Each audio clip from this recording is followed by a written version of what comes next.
Celebrity Chef Mark The Kalix. one, the only Chef Mark. Our buddy, Chef Mark Kalix. We have celebrity chef Mark Kalix. Hi everyone, this is Chef Mark with Appliance Factory Fine Lines, and I'm here to talk about the magic that is sous vide cooking. It's a very simple and easy way to make wonderful food, but it can be a little confusing. Sous vide utilizes a water bath as the cooking method. So I'm going to show you a quick dinner including a pork loin and a vegetable hash with just a few simple ingredients. I'm also going to show you the three major sous vide machines and devices out there.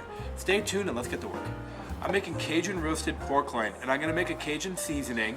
I like to make my own blend, and I have all these wonderful flavors here: cumin, crushed red pepper flakes, garlic, thyme, basil, oregano is great, white pepper, dry mustard, smoked paprika, and salt.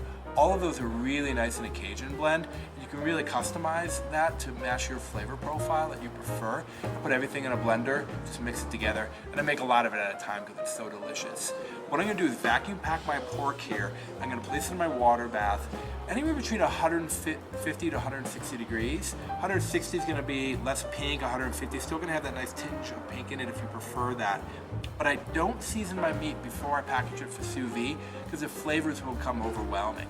So first thing I'm going to do is get this into a water bath. I'm going to seal it airtight in a plastic bag, and we're going to get it cooking. So a couple different ways to vacuum pack your food. It's critical that you have a nice vacuum pack on your food so that the meat or the vegetables or anything you're cooking cook in their own juice. So you can use a food saver if you have one of those, but when I'm doing smaller jobs, I just use a freezer bag. Freezer bags actually hold up the heat really well.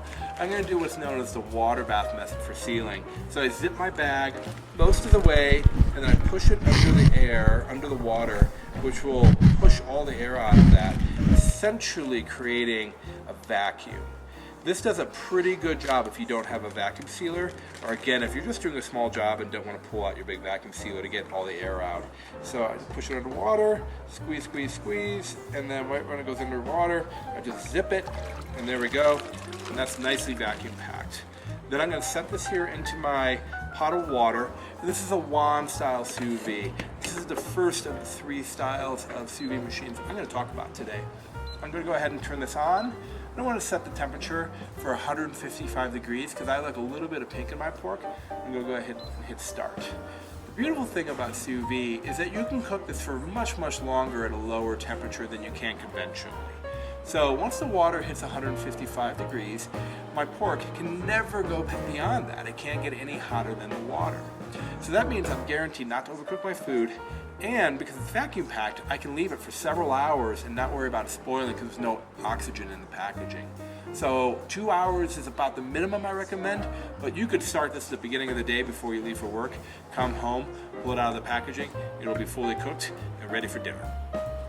The wand style sous vides are the most convenient for most home cooks. This wand does several things simultaneously. It heats the water. There's an impeller that circulates the water, reducing hot spots, allowing this to cook a little bit more quickly. And then it also has a thermostat, which will hold the temperature. They're relatively portable, and I bought mine online for less than $100. Sous vide also works great for vegetables. I'm going to make a potato hash utilizing the sous vide. I've got 3 potatoes here, and what I'm going to do is peel my potatoes, and then I'm going to dice these.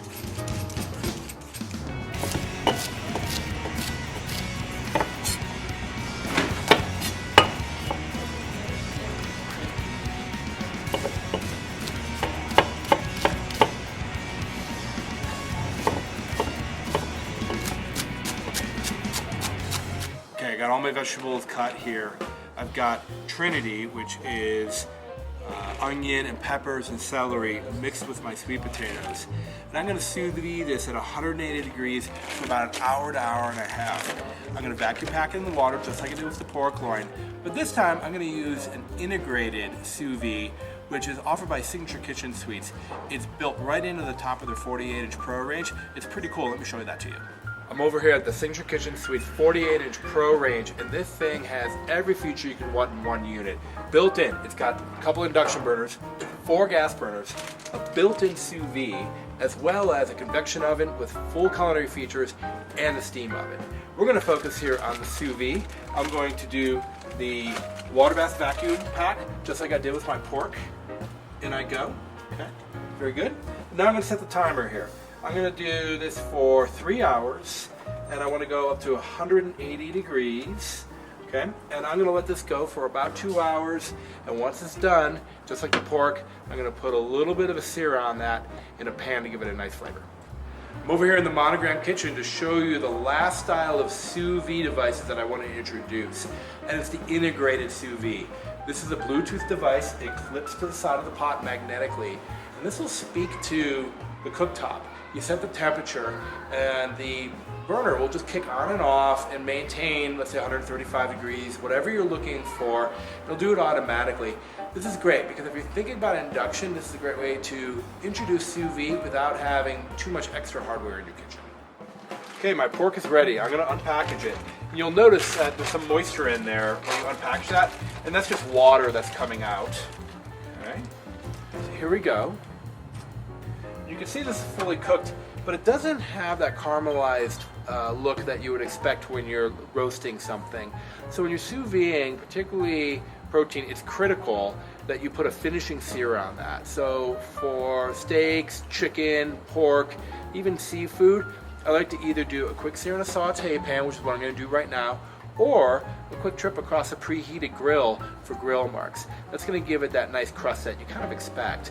But it's completely cooked, and you'll notice if you're doing beef, it'll look raw when you pull it out, but I guarantee you, it's fully cooked to the temperature. Here we go, I've got my Cajun seasoning. I'm gonna go ahead and season this, kind of on all sides. Don't be shy with this, okay? Here we go. And then I'm preheating a pan, and I'm using induction cooking. I'm gonna go ahead and add just a splash of oil into my preheated pan. And then I'm gonna set my pork in here. I got that nice sear, which means I have the right amount of preheat. I'm going to brown this on all sides. It'll just take a few minutes. I'm going to set it here on the rack and let it rest, and then I'm going to move on to the hash. Okay, my pork's got a beautiful sear on it, on all sides. I'm going to set this on the rack to let that rest. It's important you always rest your meat on a rack so that the airflow can go underneath, and it prevents your food from overcooking, steaming as it sits on the tray. Now in the same pan, I pull my veggies out of the sous vide, and I'm going to sear them in the same pan. I'm going to season them with a little salt and pepper, a touch more of my Cajun seasoning, and we're going to serve that all together.